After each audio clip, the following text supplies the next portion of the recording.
Hey everyone, welcome back to Measuremix. Today I have some Dollar Tree farmhouse Halloween DIYs to share with you guys. If you are new to my channel, welcome. I'd love to have you stick around by hitting the subscribe button, and don't forget to ring that bell so you get notified when I upload a new video. Now let's get started on the DIYs. For this first DIY, I'm going to be using 4 of these haunted house wood cutouts from Dollar Tree. And the first thing I'm going to do is just cut off the hangers at the top of them. Then I am going to take some black chalk paint and give the front of each one of these a coat of paint. And then I'm also going to flip them over and give the back a coat of black chalk paint as well for each one of these. Now I'm going to be making like a lantern or like a terrarium that you make out of the picture frames with these, but they don't fit flushly together because of the roofs that stick out on each one of them. So I took 3 of them, and then I just took my hacksaw and I just followed the line of the house and cut those little triangle roofs that stick out off of each side of those. I left one of them intact and just did 3 of them like this. Now I'm going to be putting them together. I'm just going to be using hot glue to secure these together. So I just put some hot glue on one of the sides, and then I just placed it up against the first house that had the roof, and that's going to be kind of like the front of the lantern, I guess. And then I just placed a little something there to hold up the one side and the other side just until the hot glue dried. And then I just placed the last house on top, and I reinforced the insides with hot glue to make sure it held together. Then all I did was place some lights inside that I already had, and that was it.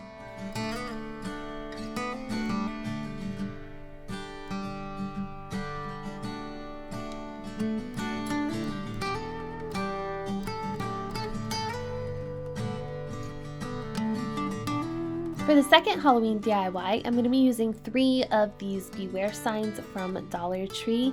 Now you could use real wood for this if you had some lying around, but I didn't. I just picked up these signs from Dollar Tree. So I'm going to start off with one of them, and I just cut the hanger off the top, and then the top where the hanger is and the holes are, I'm going to go ahead and outline a half circle at the top, and then use my box cutter to score the top until I can pull that part off and I'm left with just a rounded edge.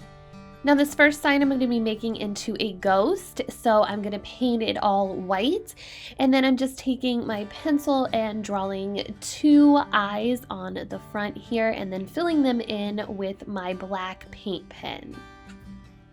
Next, I wanted this ghost to look a little more distressed, so I took some brown stain and just went around the edges and wiped that down, and then put a little bit of white paint over that, and then took my sandpaper and distressed it, and the ghost was done. Now, the next sign, I'm going to be making a cat. So what I'm going to do is take just a straight edge of something, and I'm going to be drawing 2 triangles at the top of the board.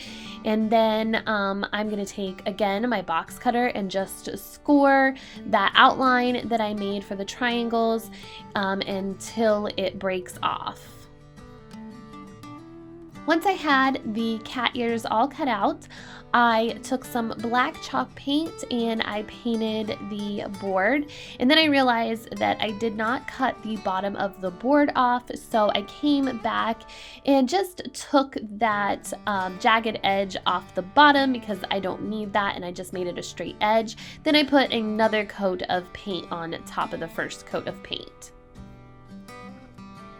Next, just like the ghost, I took a pencil and drew out the eyes and then filled them in with a white paint pen, and then I came back with a black paint pen and made the pupils for the eyes.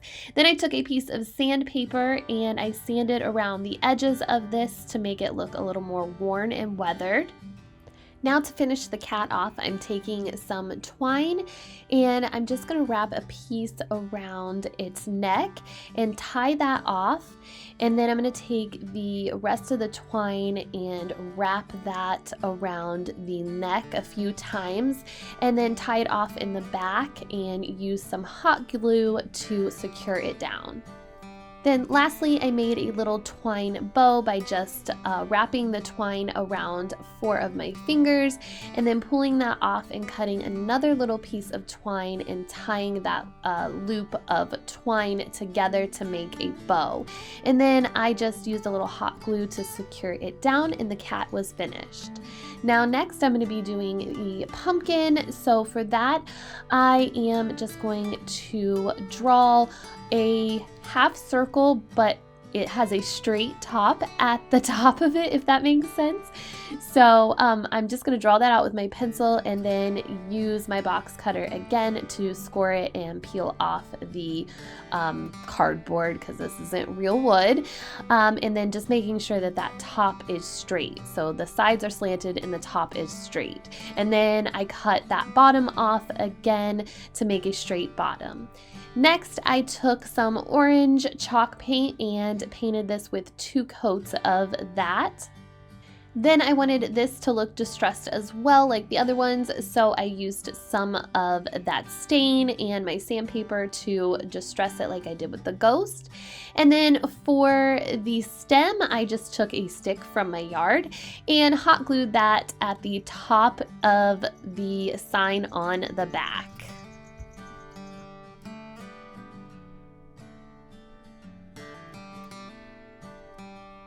Now you could definitely have all 3 of these separate and just display them around your house or your porch, however you like. I've seen them on Pinterest. This is kind of where I got the idea, was from Pinterest, and they've been either together or separate, so it's up to you, but I'm going to put mine together. So I just flip them over on their back side and I'm taking some popsicle sticks and I'm hot gluing those popsicle sticks on the seams of them, and that is it. I love how this sign turned out and it's so cute for Halloween.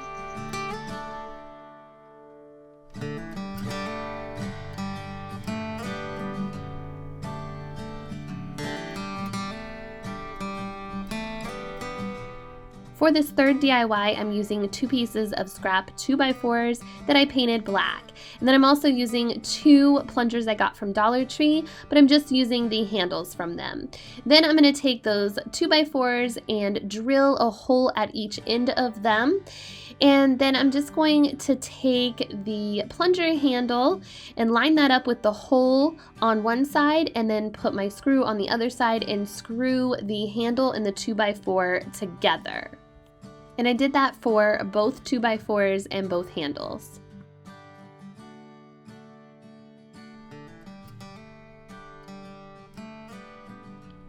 Next, I'm taking this witch's feet door hanger from Dollar Tree, and I'm just going to cut through the seams and take the feet off and set those aside, or the shoes off and set those aside. And then the legs, I'm gonna take those and cut those in half, because you can slip those over the plunger handles, which is what I'm going to do.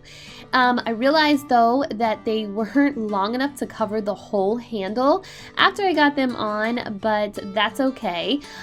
So when after I put them on over the handles, I took the shoes and I hot glued that down to the handle and the 2x4s.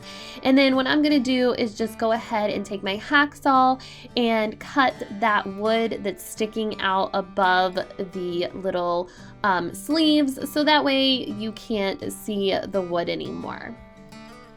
Lastly, I'm taking this candy bowl from Dollar Tree, which they have a ton of cute ones, but I really like this one. And I'm going to place that on top of the little legs I created and use some screws to screw them down to those legs through the bowl. And that's it. I have a cute little candy bowl I can sit outside on my front porch for Halloween.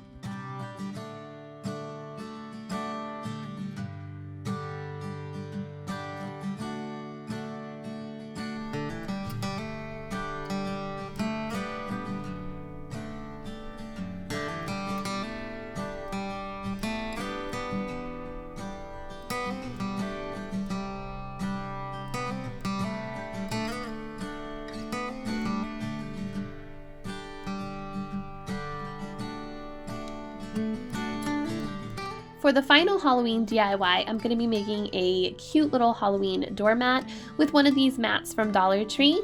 I'm going to be using some of this orange spray paint from Home Depot, and I sprayed the mat with 2 coats of the orange spray paint. Then I'm going to come back with one of these jack-o'-lantern felt cutouts from Dollar Tree, and I just placed that on one side of the mat. Then I'm going to take these poster letter stickers from Dollar Tree, and I'm going to spell out the words trick or treat on the other side of the mat. The jack-o'-lantern and the letters are going to act as a stencil for when I spray the mat again with this black spray paint. And I'm just going to spray all around it. And then once I remove the jack-o'-lantern and the trick-or-treat letters, it reveals the orange underneath. Now I'm going to make a mat to lay underneath the trick-or-treat mat with 2 of these black and white woven rugs from Dollar Tree. I'm just going to place the seams together and then use some hot glue to secure them together. You could use hem tape or fabric glue, whatever you would like.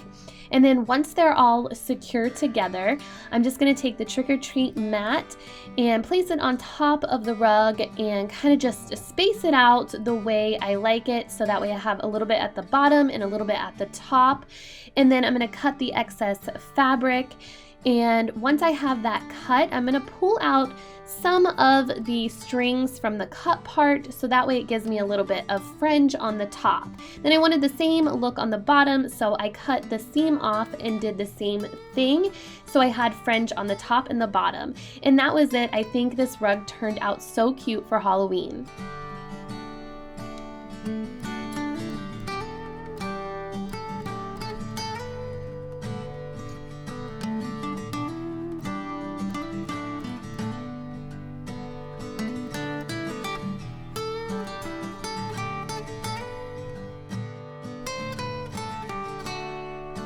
Thank you guys so much for watching. I hope you enjoyed these Halloween DIYs today. Make sure to give this video a thumbs up. Don't forget to check me out on Instagram, and I will see you guys next time. Take care. Bye-bye.